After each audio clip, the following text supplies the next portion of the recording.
Love smarter, not harder. I'm not sure if you're able to answer this question or just provide some good support, but I thought I'd reach out because you're a great source of wisdom when it comes to relationships. Thank you very much for the kind words. 1 year ago, I pseudo broke up with a man who was a good person, but was just not my person. We continued daily contact until December, when I decided to try to move on by going back on dating apps. This woke my ex up, and he threw a love Hail Mary at me by saying he had made the biggest mistake of his life and wanted me back. I declined his efforts because he was disingenuous and his letter was fear-based. 1 week after he told me that he was madly in love with me, he asked another woman out, and that felt like a punch in the gut. That was December 26th, 2020. We corresponded minimally for 2 months, and then I decided for my mental health and moving on purposes, I had to go no contact on March 1st. He very much wanted to be friends, but I knew that wasn't possible. After 16 months of talking daily, sometimes twice a day, communication was severed and it was excruciating. Sometimes the grief overwhelms me. My question revolves around the normalcy, if there is such a thing, of the length of time it takes to get past the pain of a relationship. It feels abnormal with how sad I still feel 9 months after parting. I don't regret walking away either, which makes this whole thing even more confusing. No matter how many times I read my list of top 20 reasons he wasn't the one, my heart still aches for what he did give me: companionship, laughter, and responsiveness.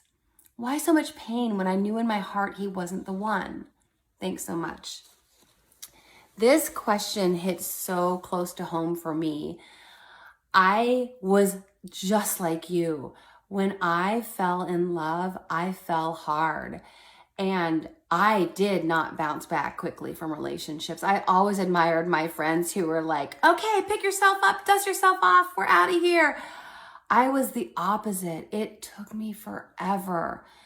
I remember Charlotte from Sex and the City saying that it takes half as much time as you've dated, right? So if you dated 4 years, it's going to take you 2 years to get over the person. I was like, no, I'm the opposite. I literally, like, if I dated 4 years, it's going to take me 8 years to get over this person. So I get exactly where you're coming from. And so to me, when you say 9 months and you still don't feel right and you still miss him horribly and you know he wasn't your person and you did the right thing by going no contact, but your heart still aches so hard for him, I get that. I totally get that. All I can say is, to me, that's normal. And I would encourage you to reach out. Read my favorite book on breakups is by Greg Bernhardt. I'm not saying his name right, but another Sex and the City reference. He's the guy who wrote the book He's Just Not That Into You, because he was a writer on Sex and the City and was part of that episode, obviously. And that book's amazing too. But the breakup book is so good. It's called A Breakup because it's broken. It's funny and it's true. And I think it could be really helpful for you right now. Also, I have a ton of podcast episodes about breaking up. Let's start at the beginning. In episode 11, way back at the beginning of my podcast, I talk about, I used songwriting as my catharsis for all my breakups. So I wrote this song called You Made Me, which I share in the episode. And actually, it's the beginning of my podcast, that da-na-na-na-na-na, that's from the beginning of that song. So I think you'll really resonate with that because I just share my heart about the worst breakup that I went through. And spoiler alert, it was not with my ex-fiance. Then in episode 12, I talked to breakup expert Laura Yates from the UK. I answer questions about breakups in 28, 52, 86, 93. We talk about narcissistic abuse. Doesn't sound like you were dealing with that. 97, 110, 112 with Dr. Rhonda Freeman. This could be very helpful because she gets into the neuroplasticity, how to rewire our brain after a breakup.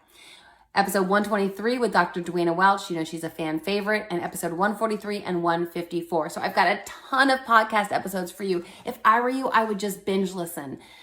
When I was struggling with getting my mind in the right place, I wouldn't trust my mind because I would reminisce, I would obsess, I would think about all the good things. Like you said, you were with him because there was good stuff there. Another Sex and the City reference, Steve, there's good stuff here, Miranda, right? So all I can say is take your mind, which you can't trust right now, and make sure you're putting it in a place of positivity and hope and encouragement and belief. And so again, I couldn't trust my mind, so I had to listen to like Joel Osteen nonstop, messages of hope, encouragement, and I hope that my podcast can do that for you. I hope that helps.